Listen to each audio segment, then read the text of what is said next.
আমাদের ছাত্র জনতার অভ্যুত্থানের 1 মাস পূর্তি উপলক্ষে আমরা একটি শহীদি মার্চ করতে চাই।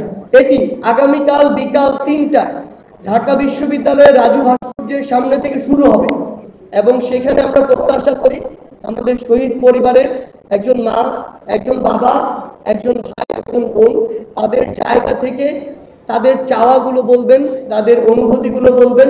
আমার যে ভাই বোনগুলো তাদের হাত হারিয়েছে, পা হারিয়েছে, চোখ হারিয়েছে, তাদেরকে স্মরণ করে তাদের স্মৃতিকে ধারণ করে আমরা আগামীকাল 5 সেপ্টেম্বর আমাদের ছাত্র জনতার অভ্যুত্থানের 1 মাস পূর্তি উপলক্ষে আমরা একটি শহীদি মার্চ করতে চাই।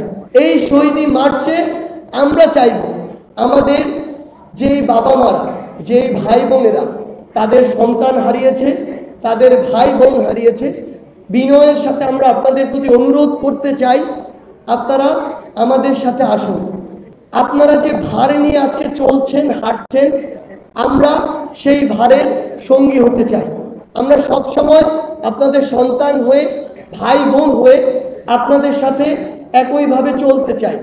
সেই জায়গায় আমরা চাইব পুরো বাংলাদেশের ছাত্র জনতা আবারও তাদের প্রত্যেকের জায়গা থেকে তারা এই শহীদি মার্চে অংশগ্রহণ করবে, যেখানে আমার শহীদ ভাইদের ছবি থাকতে পারে ফেসবুকে। আমার শহীদ ভাইরা যেই চেতনাকে, যেই স্পিরিটকে ধারণ করে নিজের জীবন দিয়েছে সেই কথাগুলো থাকতে পারে। আমরা যে ওই ফ্যাসিস্ট যে কোনো সরকারকে আর কোনোদিন গ্রহণ করতে প্রস্তুত নই, আমরা যে তাদেরকে ঘৃণা ভরে প্রত্যাখ্যান করছি, করব, সেই মেসেজগুলো থাকতে পারে। আমরা অন্তর্বর্তীকালীন সরকারের কাছে কি চাই সেই বার্তাগুলো থাকতে পারে। 250-টিরও বেশি ডিজাইন অপশন নিয়ে ওয়ালটন স্মার্ট ফ্রিজ, বোঝে আপনার প্রয়োজন। আমরা চাই আগামীকালকেও সেইভাবে গণজোয়ার নেমে আসুক এবং আমরা আমাদের জায়গা থেকে একটি জিনিস বলতে চাই যে যেখান থেকে যেভাবেই পারেন আমাদের ঢাকায় সেন্ট্রালি আমাদের এই শহীদি মার্চটি শুরু হবে ঢাকা বিশ্ববিদ্যালয়ের সামনে থেকে। আমরা চাই এই পয়েন্টগুলো থেকে, ঢাকার প্রত্যেকটি পয়েন্ট থেকে আপনারা চাইলে ব্যক্তিগত উদ্যোগে আসতে পারেন, আপনারা চাইলে ওই পয়েন্টগুলো থেকে একত্রিত হয়ে আবার আপনাদের ব্যক্তিগত কোনো উদ্যোগে নির্দিষ্ট কিছু যানবাহনের মাধ্যমে আসতে পারেন। এটি আপনারা নির্ধারণ করবেন। এটি আগামীকাল বিকাল 3টায় ঢাকা বিশ্ববিদ্যালয়ের রাজু ভাস্কর্যের সামনে থেকে শুরু হবে।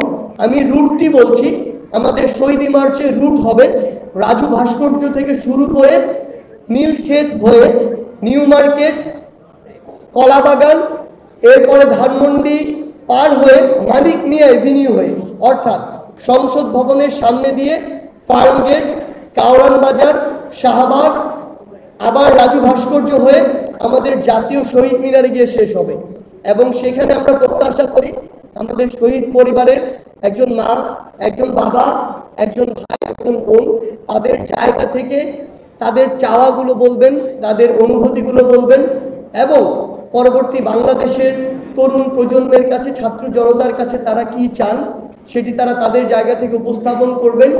কেমন একটি বাংলাদেশ তাদের প্রত্যাশা, আমরা কিভাবে তাদের পাশে তাদের সন্তান হয়ে, ভাই বোন হয়ে থাকতে পারি আগামীর প্রত্যেকটি দিন, সেই জিনিসগুলো তারা তাদের জায়গা থেকে উপস্থাপন করবেন।